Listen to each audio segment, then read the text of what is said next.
Ladies and gentlemen, boys and girls, winners, spinners and cardinal sinners, welcome along to the Joe Spivey YouTube channel where we discuss books and little else. And welcome to our inaugural read-along, folks. It has been touted and, speculated for some time. I am finally commencing, or we are commencing because this is a collective thing, our read-along of Byron's Life of Works, the sixth Baron Byron of Newstead. This is going to be the story of the development of a precocious, beautiful, boisterous, talented, ceaselessly vituperative young man, and it's going to be about Lord Byron as well. See what I did there, folks? Took you down a comedic path and also managed to self-aggrandise as well. How jolly good am I? Points to Joseph. So yes, the price of admission is, of course, to read the bloody stuff that I set to you, folks. I am the elbow-patched tweedmonger-in-chief. So if indeed you turn up into this lecture hall and you have not read the adequate reading, then you shall find yourself very much embarrassed, folks, unfortunately. There will be no spitting, there will be no chewing, there will be no talking amongst yourselves. There will be no there will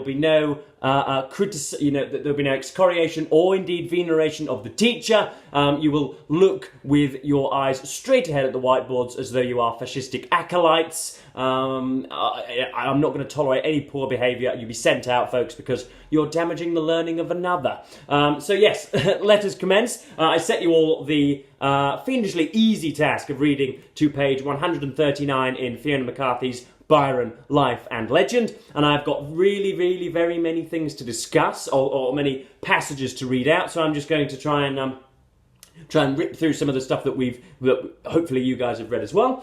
So I mean, Christ, Fiona MacCarthy sets out in her introduction that her stated aim will be to somehow align the Napoleonic with the Byronic. They were, contemporaries of one another, and Byron idolised Mr. Napoleon. She's going to try and tie. She hasn't done much of that work just yet in this opening paragraph, the opening section, because we've done childhood and the East. But she is later going to go on to, in some more scholastic works later on, she's going to try and entwine Byron and Napoleon as first objects of veneration and lionisation in their own countries, and people, celebrities, and then of course objects of derision, from the mawkish assent of literary critics and many of the observers of cultural life in their countries, to then derision and almost universally imposed exile. So she's going to try and map that out. So I'll just read out that first little section where she tells us that's what she's going to do. Well before Byron's death, he and the Emperor Napoleon were yoked together as objects of derision by English newspapers. Byron mentioned the phenomenon in 1821 in a letter to his publisher John Murray. I perceive that the two greatest examples of human vanity in the present age are firstly the ex-Emperor Napoleon, and secondly his lordship the noble poet, meaning your humble servant, poor guiltless I. Poor Napoleon, he little dreamed to what vile comparisons the turn of the wheel would reduce him.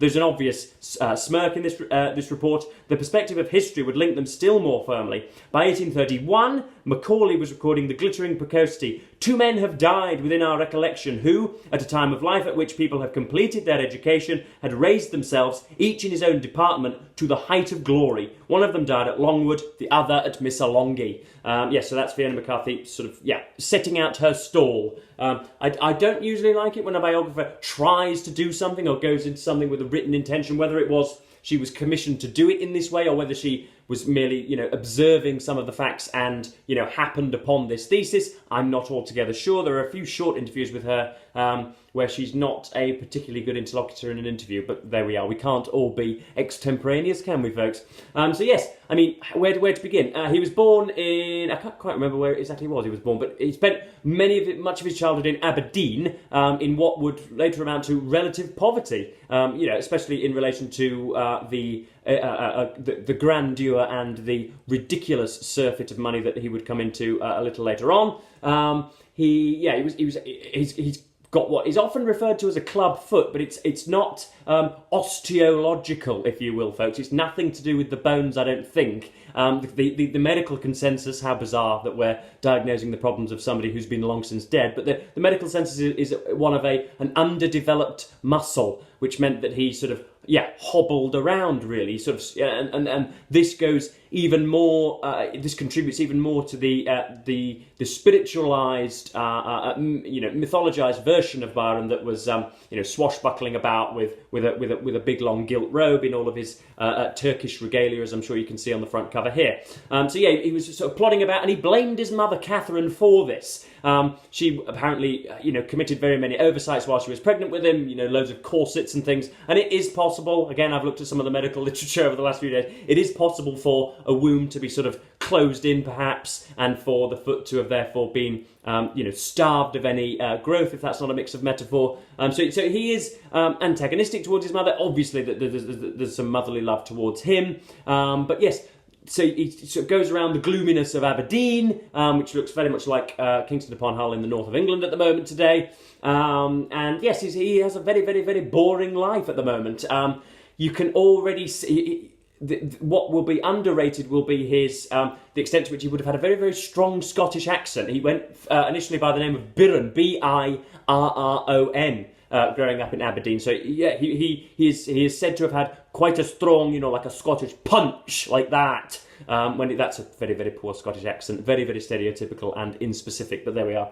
So he had a strong Scottish accent, and then his father was an irresponsible drunkard who died on the continent when he was very young, but he would later go on to, again, hyperbolise and overemphasise the animus between them. There will have been probably some mutual admiration there, we would imagine. But then he goes to Harrow, as one does, as a member of the minor aristocracy. This was almost handed to him, or he's got a few friends in high places, as one has in Great Britain. We're all secret members of the aristocracy. Just go on to one of the ancestral sites, and you'll see my face there.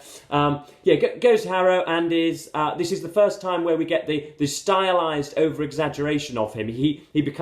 Byron becomes himself really rather very good at making himself seem rather better than he is. The psychoanalyst that would lay him supine on a Freudian couch would obviously tell you, of course, that this was due to the embarrassment and weakness of his leg, which meant that he was observably inferior to some of, physically inferior to some of his schoolmates. And then obviously if you're then trying to over-egg just how good you are in some of the publications, then that's why. He notes down that he scored in the Eton-Harrow cricket match, which survives to this day. He notes down that he scores 20 or 30 runs in either innings, which isn't bad, but it turns out he scores 6 or 7 or something like that. So he's already stretching the truth and has a sort of, not necessarily a Trumpian disregard for verisimilitude, but his,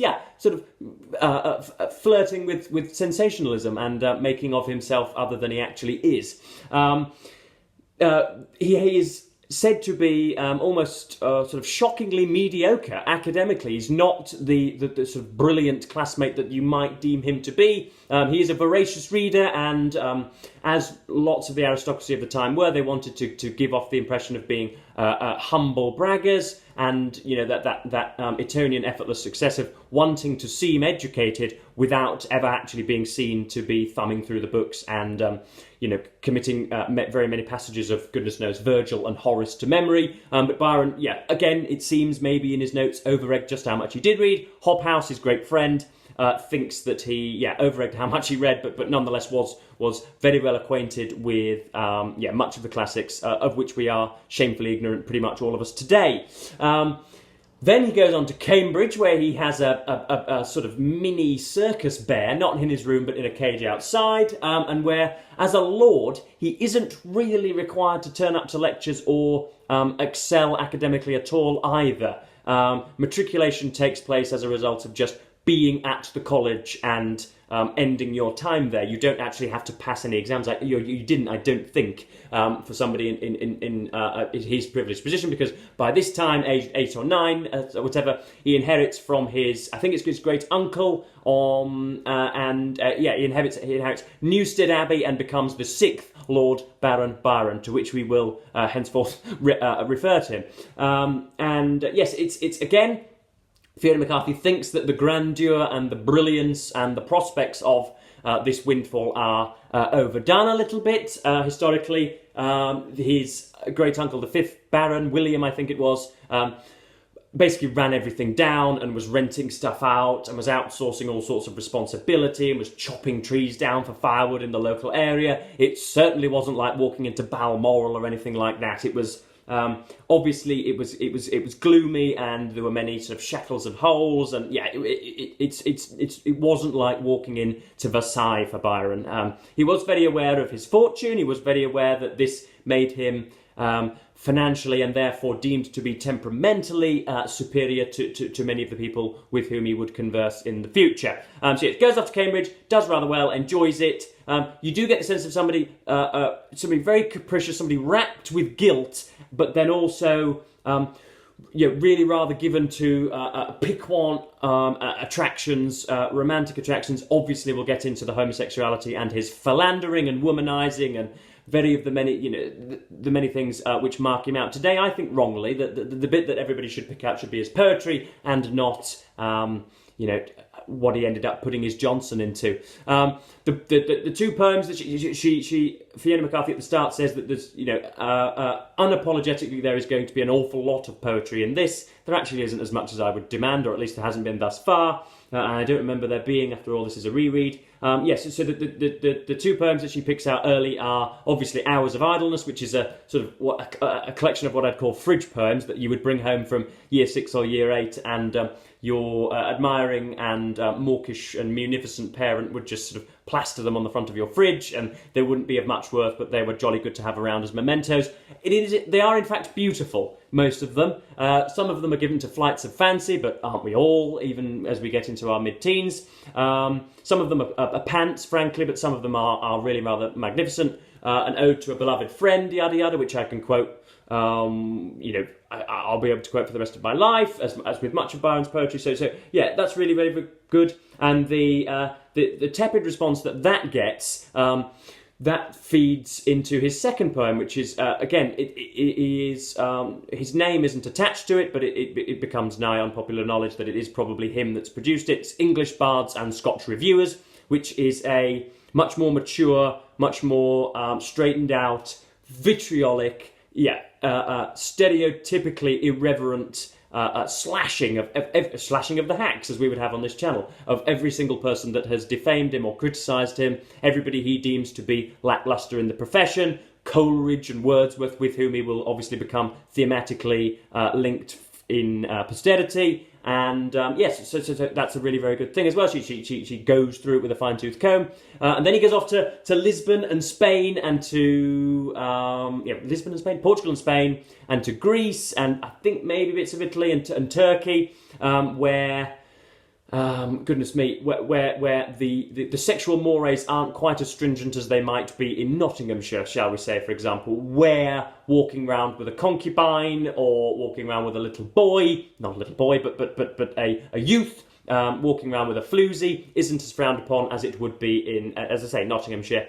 He goes along with his friend Hobhouse, who, I don't know, I think it's Cambridge where he meets Hobhouse, who is dumbed down in this book as the sexually self-indulgent prig. We've all known those people that will turn their noses up at public displays of affection and yet gallop down to the whorehouse later on in the evening for some connubial bliss. We've all known those people who think that they're above the laws of sexual misdemeanours, when in fact they are the most feverish and hungry of the lot of us. And that's what Hobhouse is put down as. When he eventually departs, Byron is initially relieved and then becomes a little bit homesick for him, or at least, wants him. You've got the faithful William Fletcher, I think, or Fletcher is who's referred to as, who will be with Byron and almost till the day he dies. He is, unquestioning and irrationally faithful to the Lord. Well, not irrationally, because of course he was probably in his financial yoke, but I know that it's a rather endearing relationship a little bit later on. It'd be interesting to see what MacCarthy does with that. But that's pretty much an outline. I've got quite a few passages that I want to quote from. You get a sense of a boy really rather maniacally ambitious, much like Napoleon. Not quite as maniacal as the pestiferous Corsican, as I think he's most often referred to here on BookTube. But you get that sense here. So Byron entered Harrow School in April 1801, the year in which Napoleon became a life consul. Harrow saw the small beginnings of Byron's own aggrandizement.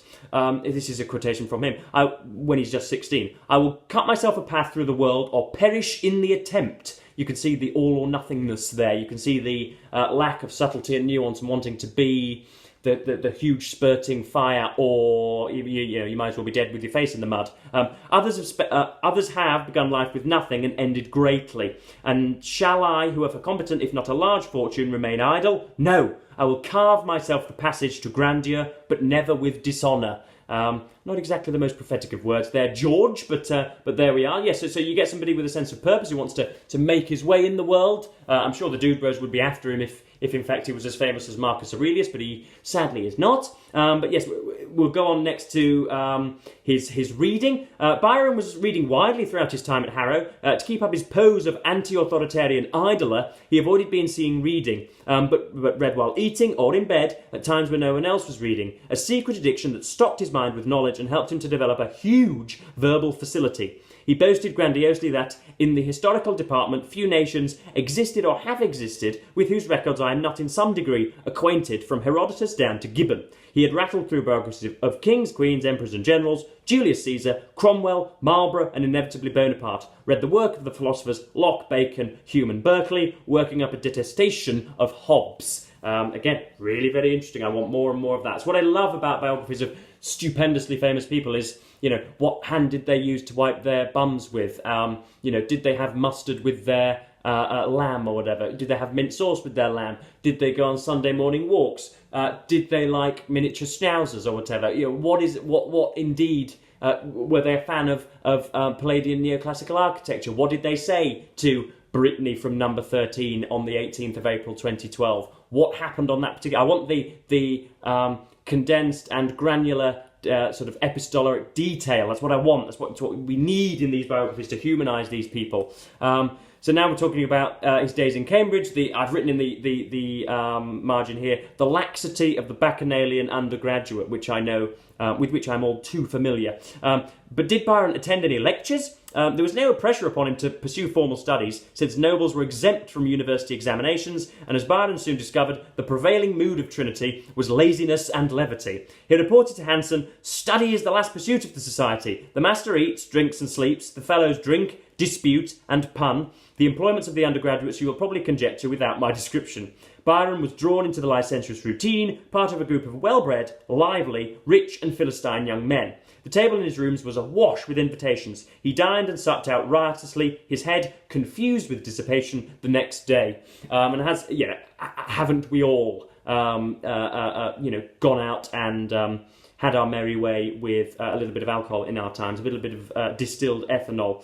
So next up we've got a discussion, again, very much of ambition and setting up the Napoleonic confections, I'm going to call them, because I don't think you can draw a straight list. Obviously, he wrote a gorgeous ode to Napoleon Bonaparte, and there's lots of nice things that you can go with there. But it would be like a biographer, heaven forbid, if and when I become our fascistic dictator, in the subsequent liberalisation of that society, when biographies of the General Joseph Spivey are written, they might say that I was somehow thematically entwined with Jordan Peterson or Piers Morgan, which would of course be balderdash. But anyway, in 1803, when the war between Britain and France had been renewed... hold on, let me just go back to the great.